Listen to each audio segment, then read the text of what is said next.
Minneapolis police started actually harassing us, um, sitting outside of our house, watching us, and we had told the lawyers, and the lawyers was like, "Look, just stay in the house." You know what I mean? And I felt like that was wrong right there for us to even having to stay in the house.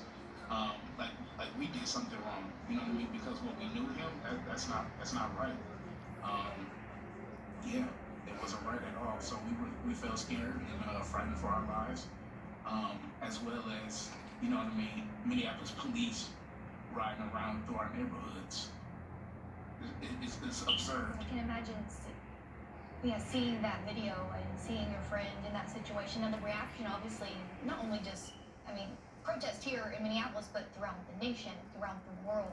You lived that reaction here firsthand. What were the days and weeks like here in Minneapolis seeing the outrage that stemmed from that video?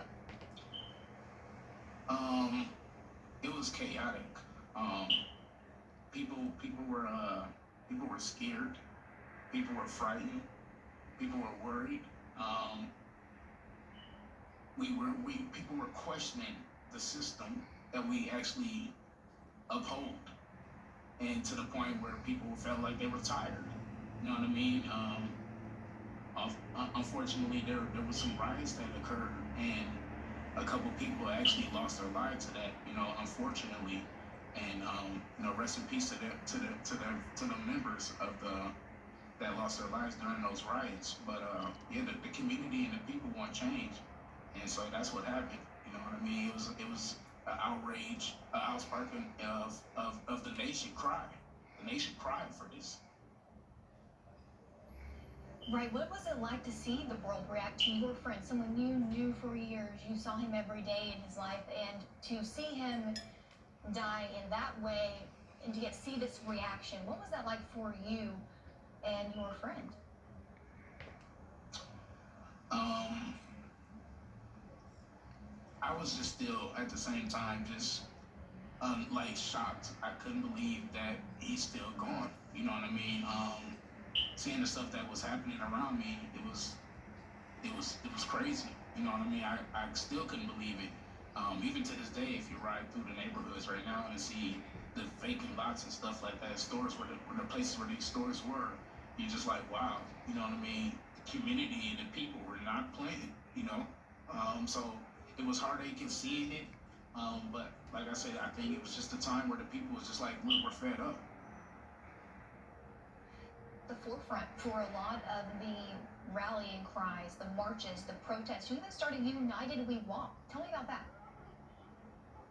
Yeah, United We Walk. Me and my cousin Tim, we actually took off walking from Minneapolis 38th and George Floyd, from where he passed, was taken from us. Um, August 6th, we had walked to Washington D.C. for the 57th commemoration speech of Dr. Martin Luther King, where we met up with other family members as well. We walked for peace, equality, justice, strength, and love against police brutality, gun violence, and racism. It took us 22 days, 1,142 miles.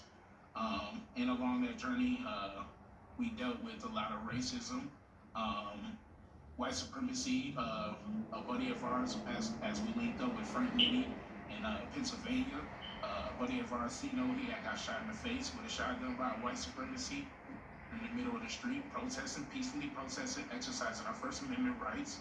Um, People were throwing stuff at us. People trying to run us over off the road. It was a actual traumatic and life changing experience. In order to change the world, you have to be willing to change within yourself. So I think that was just an eye opener. Being one with God, being one with the world, the trees, the birds, the earth. You know what I mean? It was life changing.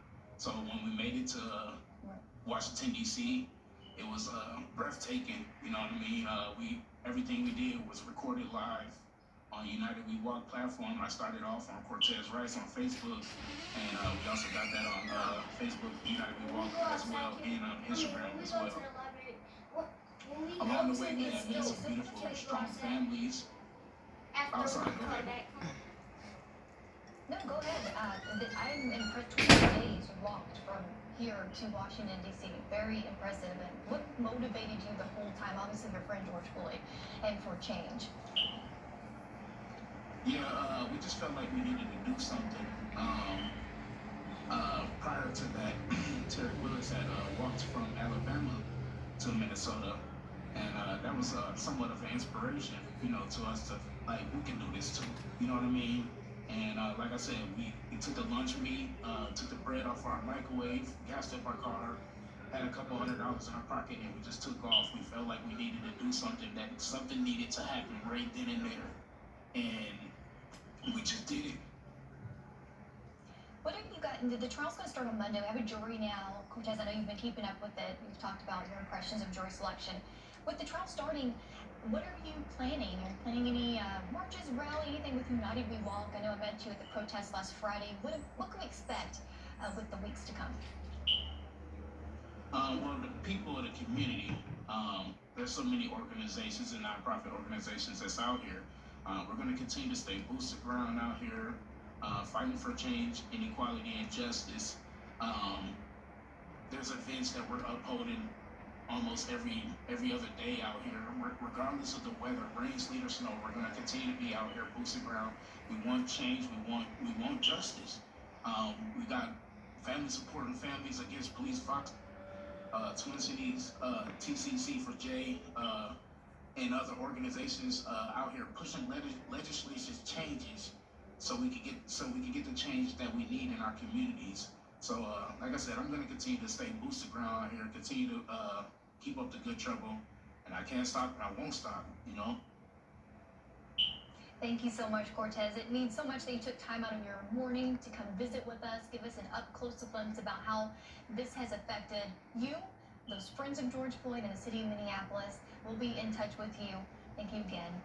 That historic $27 million settlement paid out to George Floyd's family had a big impact on jury selection. Many of the jurors heard about it, and 2 jurors had to be replaced because of it. Will the settlement affect the rest of the trial and the eventual verdict? You're watching Court TV. I'm Shanley Painter.